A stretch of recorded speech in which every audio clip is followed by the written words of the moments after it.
All right, Julio. Well, thank you very much for doing this. Let's go ahead and start with the first question I ask everybody. Where were you born and raised? I was born here in Indio, California. Born and raised, and I'm still here. And what was it like living there growing up? It was pretty basic. It's a very small town, and a lot of Hispanic community. So I guess we adapted to it. We had no drama here, and it was pretty comfortable living. What were you like as a kid growing up? Were you kind of crazy? Were you quiet? What were you like? Actually, I was from all my brothers. I was maybe the rowdy one. I was always very energetic. I was always the one, going fast on the quads and jumping off of the building. If you said I couldn't do it, you dare me to do something, I would do it. And what was your relationship with your parents and your brothers and sisters growing up? We were blessed. We had a very good family, and thank God we sure do. My brothers and ourselves were like best friends. We're real close. We were raised well. Our parents, they're still together. They've always been together. And, like I said, we've been blessed with a good family. We have two sisters, and you guys know all my brothers. And, we see each other every day. We all live within about 3 to 5 mile radius, and we see each other every day. I own a ranch here locally in Coachella where I have a lot of animals and horses and so forth. And, this morning we were riding horses all together again. What was your relationship with both your brothers, Joel and Antonio? We're like best friends. We chill out like for like regular friends. We go out sometimes, have drinks like regular friends. We party together, and we just see each other like friends. We camp on each other, we bang on each other, we play pranks on each other, and it works. It works for us. And what type of student were you in school growing up? Student-wise, I gotta say I was just a basic student. I never stood out there in my school. I always maintained to myself. I just did what I was supposed to do, and that's it. I never did the extra. Fortunately, I never strived to do any better, even though I could. I just did enough just to graduate, and that's it. Never got involved in no sports because I was always in boxing. I never got involved in no other programs. No, I never attended nothing. I just went, did my class, and went back to home, and that's it. What would you say was your best or favorite subject in school? You know what? I've always been very good in art, and I enjoyed art and pottery, and I always did well in art. And I was a good people person. I was very friendly with everybody, and I like to joke around a lot. I like to make people laugh. And I was a prom king, and I never had a big entourage of friends or anything like that, because I was with my girlfriend, not my wife. So we were freshmen, so I always stuck just with her. I really never had a whole group of friends. It was just her and I, and even till now, we're still together. I've been with my wife since about 14 years. I've been married since we were freshmen, and we never broke up a single day. We got four kids together, and we've done all right. I can't complain. What kind of pastimes did you do when you were a kid? You know what? I've always been an outdoor person, even to this day. I like when it's summer. You'll always find me in the lakes and the rivers, on the jet skis, on the boat. When it's winter, you'll find me in the dunes with the quads, the motorcycles, the sand reel. That's my thing. And right now in my off time, we ride horses. We have horses at my ranch. I have a lot of roosters. That's my thing. That's my hobby right now. I love roosters, breeding roosters, and that's I keep it pretty basic. If I'm not at home, I'm at the ranch. Even things that you consider to be your hobbies or pastimes pretty much keep you well conditioned then. Well, yeah, you know what? And even now, just recently this year, I got into biking through a friend, mountain biking and extreme mountain biking. It was really, and I didn't know it would be so fun. I never imagined myself using a bike just because I didn't want to wear the helmet. I just thought I'm funny with the helmet, but you know what? It's so fun, and we have a blast with that. We do a lot of hiking now, and I like camping a lot. I'm just an outdoor guy. I'm real basic. You won't find me around the malls, nightclubbing. I'm not into that big city things. I'm really basic. I enjoy the ranch. I enjoy the hiking, the camping, the outdoor stuff, the rivers, the lakes, and keeps me away from trouble. What were you like with other kids, whether it be in school or out and about? In high school, I gotta say I had a lot of trouble, a lot of fights. I guess any boxer who's making it these days will tell you the same stories. No matter how good you are, how perfect you try to be with people, just the fact that say you're a boxer, you're a target. People try to mess with you, they'll try to pick on you, try to challenge you, just to say that, they fought with you. And I was always into those kind of problems when I was in high school. Even as to the day I graduated to a senior, I had a lot of trouble in high school. And what were some of the first memories that you have, whether it be as a kid, to have been watching boxing on TV? What do you remember about the sport of boxing or some of your first memories of that? the first thing that pops in my head was always dream of having a ring entrance like Julio Cesar Chavez. I mean, I would get chills when I was a little kid just to see him walking in the ring with the himno nacional, the Mexican anthem. That was just, yeah, I would get chills just watching Chavez walk in the ring. I mean, basically, that's all I enjoyed. I mean, the fight itself, but that's the only thing that comes to my head first. It was just so much spirit and so much meaning into that ring walkings that he used to do. And that patriotism too of the fans Yeah, going for him exactly, because of patriotism. him being from Mexico, the flag, like you said. What do you remember about the first time you walked into a boxing gym? To make this story like clear, I wasn't interested in boxing. My three older brothers, they started going to the gym. They were close by my house, walking by, riding bikes. They ran into the gym. They came in there, and all of a sudden, I remember when they told my dad they could go to the boxing gym, and then again, and then again, and then again. I mean, I just wanted to be with my brothers. I was like, "Where are you guys going?" "Oh, to the gym." "I want to go." Whether any gym it was, I just wanted to go with them. So I would go to the gym just to be with my brothers. I didn't want to be at home. And coming to know little by little, I started coming into it a little more. I put some gloves on, and then I sparred, and then, and once you know it, here I am. And once you started doing that, like you said, your heart wasn't in it at first, but as you started doing it, did you start liking it, or did it take a long time for you to start getting that interest inside you to start doing it regularly? From the beginning, I guess what my trainer and everybody says, that I was naturally talented when I started doing it, and then I started to feel attention, that, hey, come here, come here, we're gonna go to this tournament, and so forth, so forth. They started treating me a little different, so I started enjoying that more than anything. And then I started doing good in amateur boxing. I started enjoying the attention, and then when I saw my brothers doing good, I saw the attention they were getting, and so forth. I go, I want some of that, So I just wanted to be like them and represent myself the way they were. And now after where we live, I mean, the Diaz brothers were it, anywhere you go. And I just wanted to accomplish something myself so I could be walking around like them, so they not only be their brother, I wanted to be, myself. And that's the way it was for a little bit. And then once I was in high school, my girlfriend at that time, she got pregnant. I was a senior in high school. And I mean, I didn't have a dollar in my pocket, I barely had a bike. I was like, what am I going to do, So I wanted to go to the Olympics. I was in good standing. I was doing good in amateur. I remember I was in the nationals in Colorado Springs up there, the USA, and that's when she called me when I was up there. And I did very well up there. So when I came back, we were supposed to go back for a training camp. There I go, and then when they told me, "Oh, yeah, you win money in professional boxing," oh, you know what? I got this baby on the way. The hell with that. There goes the Olympics. So I jumped pro really quick. That's why they called me the kid because I didn't even have a mustache. No, I look like a 12-year-old turning pro. What was your amateur career like? It was fun. I mean, we traveled a lot. I did good. I won a lot of nationals, silver gloves, and so forth. Almost every tournament I went to, I would win, and I mean, I did pretty good, And I fought over 100 and some fights. So I mean, I was pretty busy. But then I just decided to turn pro because I had a baby on the way, and that's when I got serious about the sport. That's when it stopped being fun and it became my job and my responsibility. Would you say it's important for someone to have an extensive amateur career, or does it depend on the individual and their style? I guess somewhat. It depends on the individual, but I got to incline myself more to it's definitely very, very important. When you have a person who's come, and it's been proven, I mean, when they had a good amateur background, they'll be successful throughout their professional career because the amateur process teaches you so much, off the bat that when you walk in the professional, when it really counts now. In amateur, you could have a loss, loss tomorrow, loss there.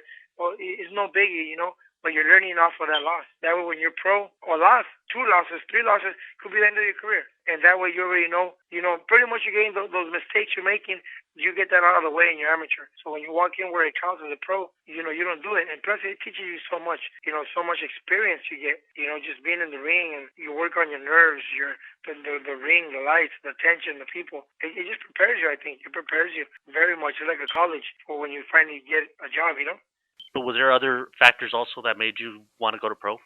No. I mean, in fact, everybody told me, everybody was against it. My trainers, my parents, my brothers, everybody were very disappointed that I was doing that. They were all hoping for me to make the Olympics. They raised me. My whole career was based on going to the Olympics. You know what I'm saying? And then all of a sudden I broke the news to them that, no, I was going to go pro.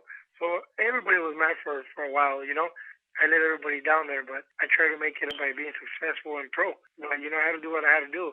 I go, what's the fastest way I could make something of myself and start generating some kind of income? Now that I got a baby on the way, I go, I've been boxing for over 10 years. That's one thing I know how to do pretty good. Let's turn pro. Let's start fighting, but for money. And I'm being straight up with you. It's basically what it started out to be.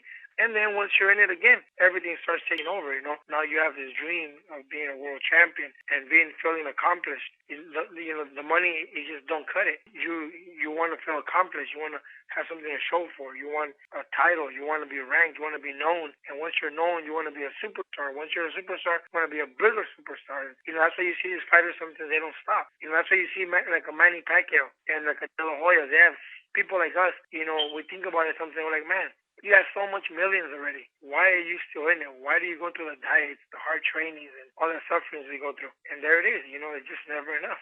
I always said, I just want to be able to make a living and buy my house, and that's it. Once I bought that, I want another one. You want another house. You want another title. And you want another this, another that. Boxing is just something that takes over you. That's why you have all these fighters always, they don't know when to quit. Isn't greed evil and it could come back to bite you in the ass? Yes, it does. And that's why you always got to have self-control of everything, and that's always been my main thing. I've always been I'm a very proud person. That's sometimes has been my downfall in certain things, I'm very proud, and sometimes I don't think for the smartest move or it's for my best benefit. I always do something with pride, And besides Chavez, what other boxers did you like? Oh man, so many. I enjoyed Lady Diego Corrales. He was a fighter that always performed. Arturo Gatti, he was a warrior. I enjoy every fighter because I know what it takes to be up there. And there's fighters out there that in the garage training right now that nobody will ever know because nobody ever gave them a chance. And they're superstars. Everybody has something to bring to the table. That's why you always respect every fighter, every opponent, always. I put up good show and people appreciated that. And everybody's like, when are you fighting again? When are you fighting again? Whether you lose or win, I've always thought just give a good performance and people will want you back. People will pay to see you. Because, at the end of the day, it's a show. It's entertaining, People just want to see a good show. You know what I'm saying? You started your first pro career, your first fight. What do you remember about going through the drapes for the first time to go to the ring? Were you nervous or was it pretty natural to you? No, I thought it was pretty natural. Yeah, I was a nerve wreck. It was scary. And I guess for me, even more because I had all that pressure behind my head of all my family that was a man, my coaches, my brothers, and everybody I knew that told me, oh, you see, why you're doing that? You should go to the Olympics. You're too young. You're like a little kid. You look at your body. You're too small. You're not mature. And I was like, man, I hope they're not right, So I had all that pressure, all their voices behind my head. So I walked in my first fight with a lot of pressure. I was trying to prove to everybody that I can make it because I didn't want to get off the ring and everybody look at me and say, I told you. So for me, it was very hard, but not because of the pro fight itself. It was because of my personal situation. I had my ears were ringing, and a lot of people want to see, and they all want to see me get knocked out, so they could have told me, you see, you were too young. And what would you say the transition and the difference between the amateurs and having the headgear and heavier gloves and all that to the pros? Did it feel better because the gloves were lighter and you had no headgear? Or did that make it scarier because the punches hurt more? For me, it felt a lot better. I've always been a fighter not concerned about me getting hit or me hurting. I'm always more on the offensive side. I want to hurt you. I want to hit you. I felt I had power, but when I turned pro, and I would hit these guys, and with these little gloves, you feel it crisp, and I would see them go down. I was like over 10-0 and 10 knockouts, all in the first, second, third round, whatever. I was like, man, so I do have power. So that just blew out my head. I was walking around like a beast, I just felt like a powerful guy. So I enjoyed the pro now. It was a slower pace, but I knew I had power. I knew as soon as I hit you, you were going to go down. So I was enjoying it. What did it feel like fighting here in California or around your home area? I enjoyed a lot when I fought here in Coachella in the hometown because we always had a big crowd, a big sellout, and we always gave good performances for the people. We were coming with mariachis or bandas and after parties and la la la. It was always very festive. Everybody came, everybody got drunk and enjoyed the fights and left, and it was a happy time. We were always selling out, so I enjoyed every time. It will spark you up. It will make you perform just to hear the people here. They appreciate it a lot. What was it like fighting in the Playboy Mansion? Oh, yeah, that was well. The first time I didn't really know what it meant. I just went and fought. I wasn't, but after the second time I fought there, after and I saw, with others, the girl next door, the show, and this and that. Now you knew more about the Playboy Mansion. So when I went, I mean, it was a lot more exciting. I enjoyed it a bit more. And one of the first fights I remember seeing you in was against Justo Ascension in New York. What do you remember Right. about that fight? Oh man, that was the best fight of my life. I mean, that's the most gratifying fight for me because I went against all odds in his hometown and very criticized for taking the fight. He was a prospect, an Olympian kid, an undefeated kid. I went to his hometown and we were booed. They threw cups of beer at us. They were this and that. We were being escorted. At one point, I was like, man, what am I doing here? And he was undefeated like you were. Yes, and he was a southpaw. I was like, what did I get myself into? And then when the bell rang, I was in a zone. I was in a zone, and it was a very, very gratifying fight for me. Would you say it's important to have boxers go through something like that, though, through an environment like that where you're going to be the underdog and against the other person's hometown crowd? No, I think every fighter, whether you like it or not, they have to be tested. That's part of being tested. You got to try different territories, different. You can't always be babied and have the red carpet, and you always gotta, go through goods and bads. I think you gotta get stunned a little bit, maybe rocked, maybe dropped, and that way maybe you gotta get cut. That way you know if you're scared of blood. Because I mean, I'll tell you from personal experience. I mean, some fighters break under pressure. Some fighters I've seen it in other people's hometown. Oh, I'm getting booed. Everybody don't like me, and they break. They freeze up. And some fighters like myself, in that case, when I was in that case, I got more amped up. I was like, oh yeah, I'm gonna show these guys, and I got this other kind of anger, and it pumped me up. It could go either way.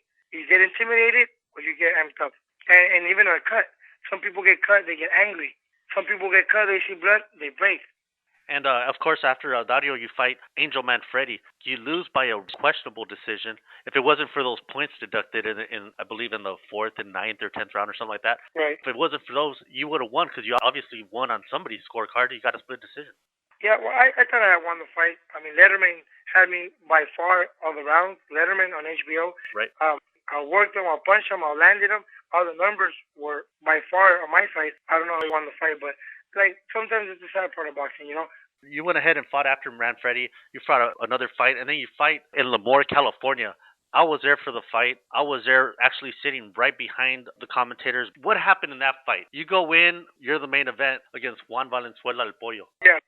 Of course, that fight only lasted one round. Look, and it's crazy because a few times I say it because, like I told you, going back to I'm a guy with a lot of pride. It's in my favor or not, I'm straight up. I tell you, if you're good, you beat me, and if you're stronger, you're stronger. And I don't care, that I'm straight up with that. And that's why I hardly ever say it. I don't like excuses. And this guy got me good, and it is what it is. And I moved on, and after his, I proved what I am. I got 2-time world titles and so forth, so forth. That's what I tell you. But it's interesting how the sport is. Anything, sometimes people, they don't know, and something could go wrong, and people don't know it. See, and it's so dumb and insignificant, but look at what happened. I get to the dressing room. We're supposed to go live on ESPN too. And then we were warmed up, all ready to go. I was supposed to go up in 2 minutes. And then they go, oh, no, wait a minute. We have a back something on the TV. There was like a national hockey tournament live, or, they got backed up for something. So they go, Diaz, sit down. This is in the dressing room, right? You're going to wait about 10 minutes. So I wait 10 minutes. And they go, okay, you're going to be up in 5. So we start breaking a sweat again, right? And it was cold. They had those tents in the outdoor, remember? Right. So that was our dressing room. So I warm up again, and then they go, no, wait a minute. It's going to be like 15 minutes. So I sit down again. And as I sit down, I started getting colder, and I put a sweater on top of me, and then I started getting that downfall. I started getting like sleepy and lazy. And after that, they come in like 20 minutes later. Okay, Diaz, you're up in 5. Let's get ready. So going live now. I was like, okay. I just couldn't get going no more. I was yawning and yawning. I got so lazy. I just couldn't get going. And I remember clearly in my head because I was undefeated. I was so good, and I felt confident. I go, this guy, he had almost a lot of losses. He had no knockouts. I told my brother Antonio and my trainer Lee, they go, hey, come on, you got to break us. So I go, it's okay, Lee. I'll take the first round inside to warm up. This guy can hit, I go, let's go, Lee, let's go. Because I warm up in the ring. The first round, I'll take you to warm up. I'll box around. I said, okay, let's go. I wasn't worried. And look what happened. This guy caught me. My whole body was cold. I was frío, man. My body was just asleep. I was asleep. And I walked in there on purposely. I go, it's okay, man. Let's go in there, take the first round to warm up. I'll fill them out, and no problem. This guy can't even hit. I clearly said that to them. And look what happened. My body was just so asleep. And I think you already answered the question that I had, which was, since I couldn't believe it, I was thinking, was Juan that strong, or did he just happen to catch you? But I think you already answered it, saying that Juan didn't have a lot of knockouts in his record, which means that he couldn't have been that strong to knock you out in the first round with one punch. Yeah. And I think he was blessed too. I mean, it's fair for everybody. He did something with me, and then he got next fight they threw him with Ricardo Williams. Anyways, you fight a few fights up after that. You fight the guy I was talking about a bit ago, Ernesto Baby Cepeda. What do you remember about that fight? That was a exciting fight for me. That was the first fight where I won a big bear. I got a good training camp and so forth. We fought a pay-per-view on HBO card in Mandalay Bay. So, I mean, I was excited. It was a big card for me. And I performed well. Baby Cepeda was on top of his game at that point, and he was a heavy hitter. And I did pretty good. I mean, I enjoyed that fight. I was happy with the way it turned out. Not only that, just to see or to know how good you were, of course, during all your career, but especially during that time that a lot of boxers don't do nowadays. But you fought Baby Cepeda. Right after that, you fought Miguel Angel Huerta, who's a big, fighter too, very tough competitor. Miguel Angel Huerta has been the toughest fighter I've ever fought in my life. And I mean, and I fought Castillo in his prime. And I fought all these guys, Right. You fight Huerta, you fight Burton. Courtney Burton, of course, is really good. Javier. Yeah. And then you fight, of course, Castillo and so on. It's like you fight all those guys in a row. A lot of people, they don't do that. They usually, after a loss, they kind of take it easy to rack up wins again. You just ended up fighting, all these guys in a row that were top competitors or some of the best fighters, like Miguel Angel Huerta. He was a really strong guy. You guys had very good exchanges. At one point, I thought he was going to have you down during that fight, and at the end, you come out with a TKO in the 8th. Yeah. And like I said, it just goes to show you what you got in you. That's why I'm always proud of myself, Some people get dropped and that's it. It's downhill from there. And I always come back and defend my victory. And I break him down and I get more dangerous. And, some people appreciate that and they still remember that. And it's unfortunate when I beat Burton, a big Burton, and I beat him and then I get a title shot with Jauregui. I get my first world title, and they don't do anything with it. I'm sitting around almost a year. I can't defend.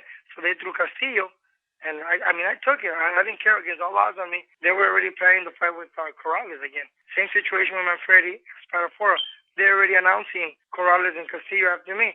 So I knew it was going for a long shot. And he roughed me up. His experience beat me. He never knocked me out. He never hurt me. You could see the fight. I was never in the ropes, never in trouble. It was just those headbutts and all those tactics that he has. His experience. He's a veteran. He roughed me up.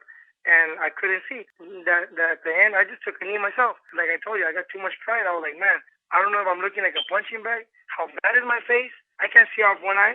My other eye is completely open. And the blood coming in my eye, I couldn't see. I thought I was a wreck. I go, man.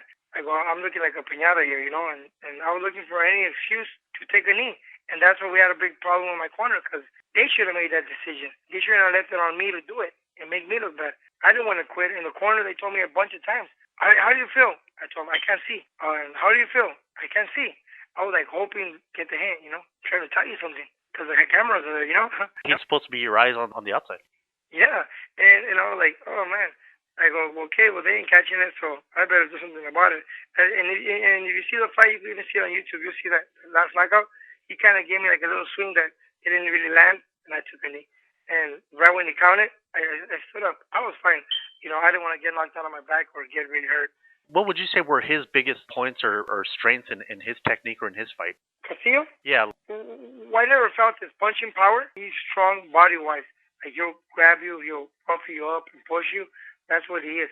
But I think his strongest point was his experience, his veteran experience, his colmillo, they call it, his tactics, he's like Hopkins, Hopkins will make any good fighter look bad.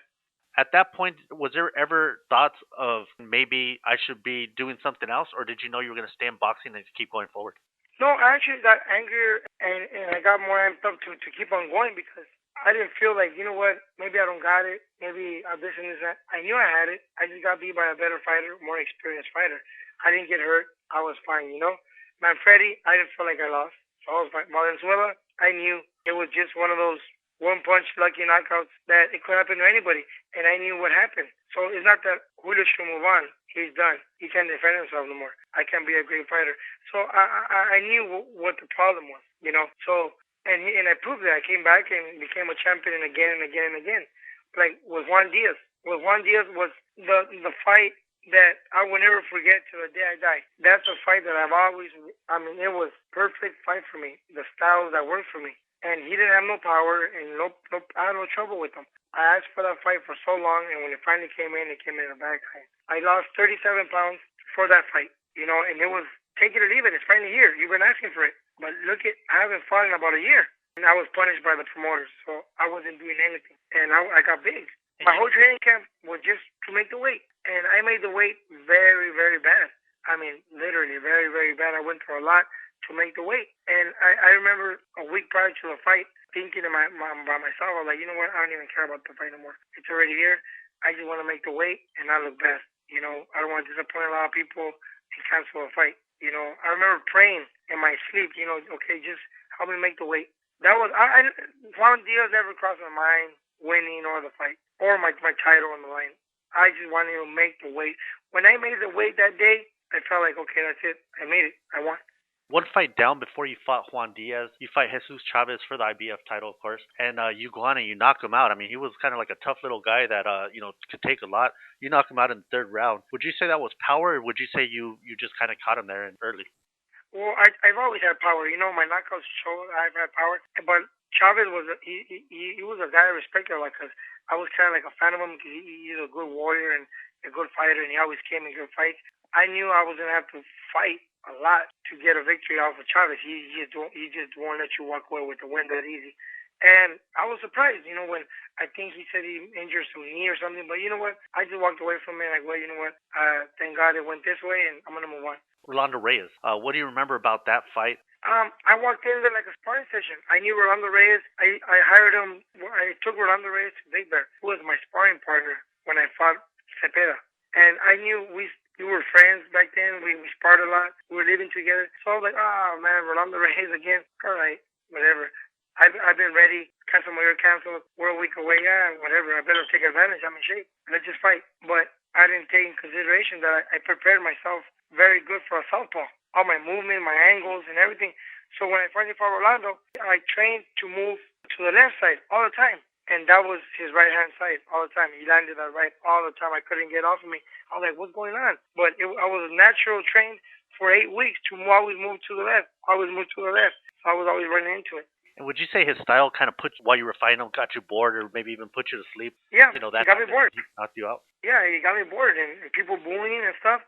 I was like, man, I better just go in there and do something. I don't want to be booed like that. I don't want to look like that. Even his movements were slow and lazy, and he wasn't trying. And at that moment, I just wanted to look good, and look what happened, you know?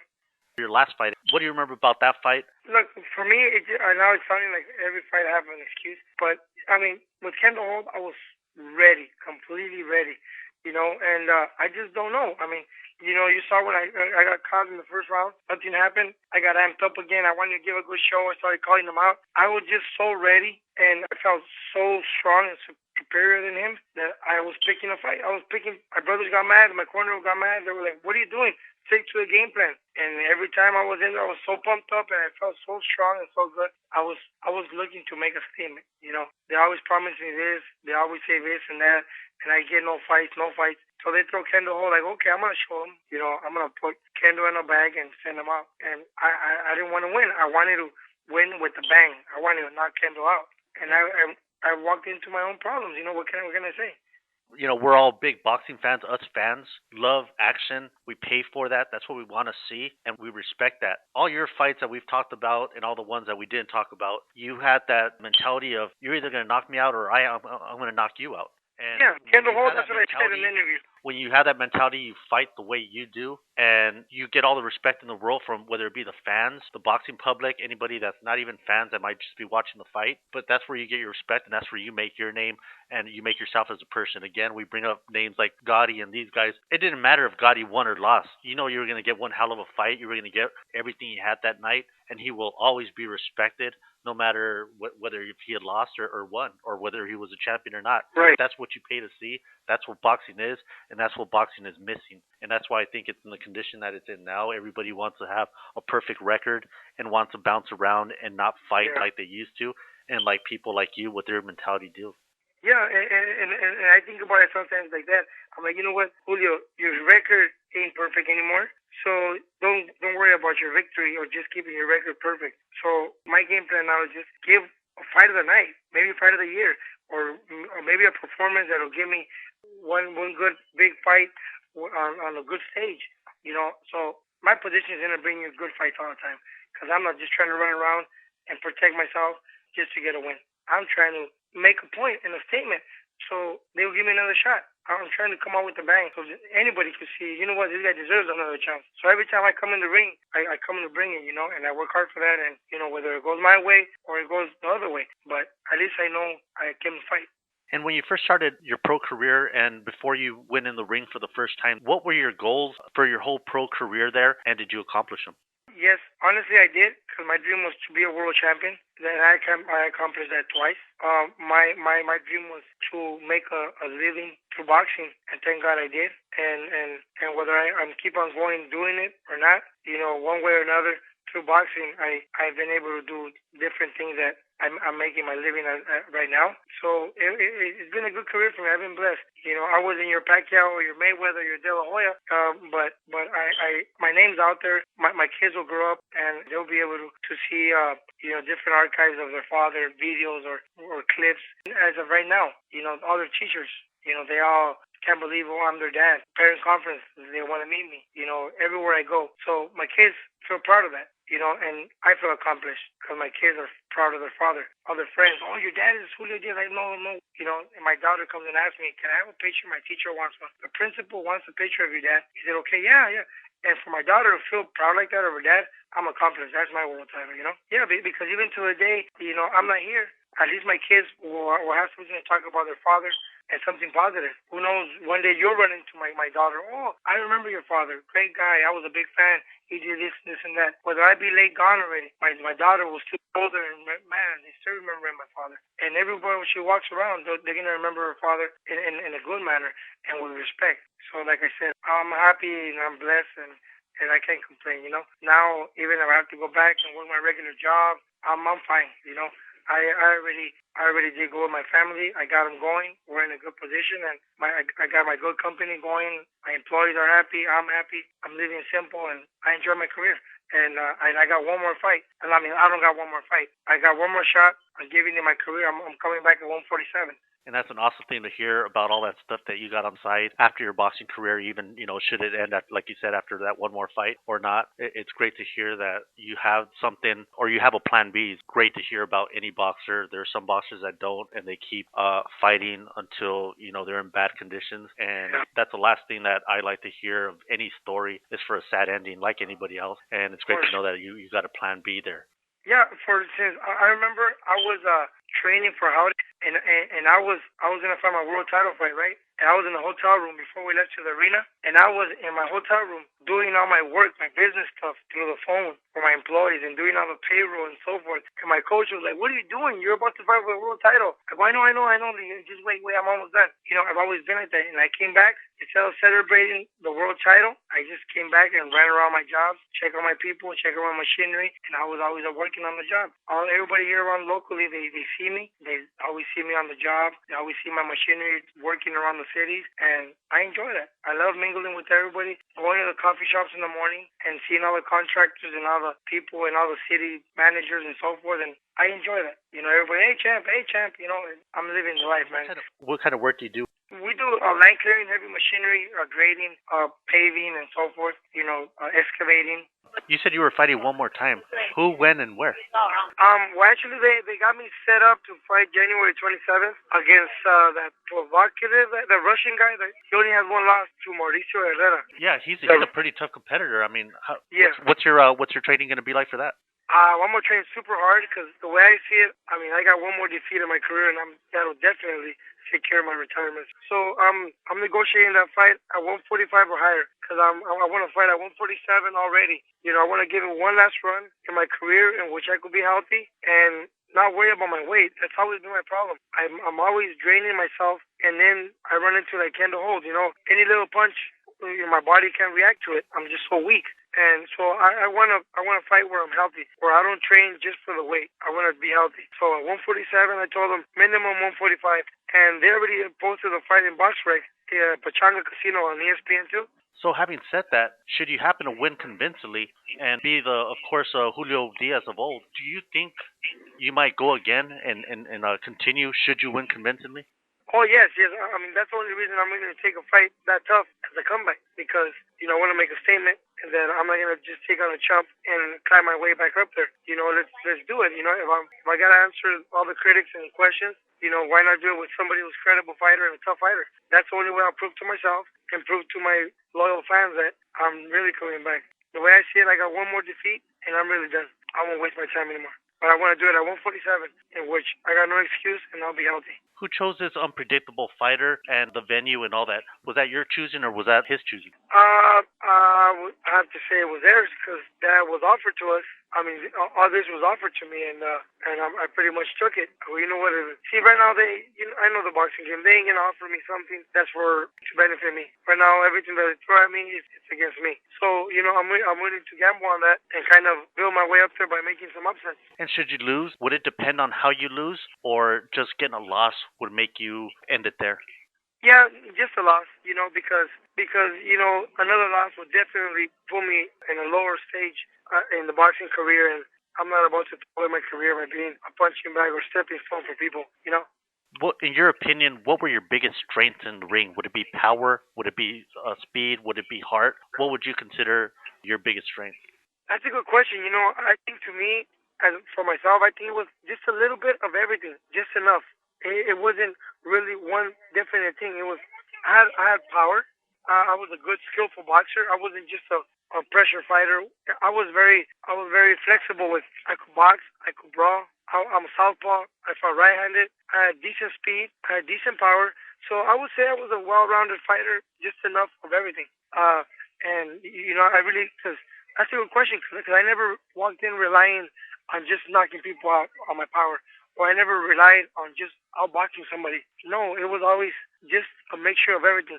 I will outbox and be picking until I hurt them and then brawl to finish off. Is there anything that you would change about your career? Like you wish you would have fought somebody that you didn't, or the other way around, that you fought someone that you wish you shouldn't have? Do you have any regrets like that? Yeah, I think one of the biggest regrets I have, I think if I had to change anything, I think I would have tried to do which I feel bad embarrassed saying it, but I wish I would have been a boxer 24/7. I should have been a boxer every day, all day. Living as a boxer. Unfortunately, I didn't. I was trying to live a normal life and be a professional athlete, be a world champion. Be the owner of my company, be this. I was trying to do everything at once. I just got too much task on me, and I wish I would have paid 100% on one thing, not just picking here and there. I'm curious to see what I would have done if I would have put more, 110% into being what I was. I wish I would have seen what I could have gave. How would Julio Diaz, or how does he want to be remembered? You know what? I'm glad just the way you described me yesterday. I'm glad you were honest about it. And that you're a fan, and that's just your opinion. And that's what I get a lot from a lot of people. And so far, that's the way people remember me. Just a good fighter who didn't care to risk it all and fought anybody that they threw at him, and fought the tough fighters. And I always came to fight with it. I knock you out or I get knocked out, but I came to perform. I guess I'm satisfied with that. I think that's what the sport is about. Your message to your fans, your family, your friends, how do you want people to see you, whether it be in the sport or out of the sport? What message would you have for them of what you were about every day that you walked in that ring to perform the way you wanted to perform? Oh man, well first of all, man, I couldn't have done it without them. The family, the friends, and everybody. I always push myself to impress them, make them feel proud, and I worked hard for everybody. Every time people paid a ticket to see Julio Diaz, I always made sure, whether I paid the price and some other times, I always make sure they got their money's worth and they're happy. And and I was very appreciative of that, and I always worked hard for that. And that's the same reason I want to come back and clear my name and give those real fans that always supported me. I don't want to leave them down. I'm fine. I mean, I could move on already, but I just feel like I left my team down, my family down. I don't want my kids to have that last memory of me being knocked out. I want to end my career with my hands up and my fans to feel proud of me. And it really, you can't do it without them. I had a great career and I enjoyed it all the time, and I had good treatment from everybody, and especially from my family. I enjoyed it. Even when I was a world champion, I didn't walk around like a world champion. Maybe I should have. Maybe it would have made me different, a different fighter. But I guess I didn't. I was always very grounded, and people that know me, they'll vouch for that. They always see me around. I told you the day I got the world title. Next morning, when I got home, I was on the job site working with my working boots, and I'm still here. I'm still the same. I'm always by myself, running around everywhere. I got no entourage. I got nothing. And I've always maintained it the same. I'm very approachable. People feel comfortable approaching me, and I'm just a friend just like you.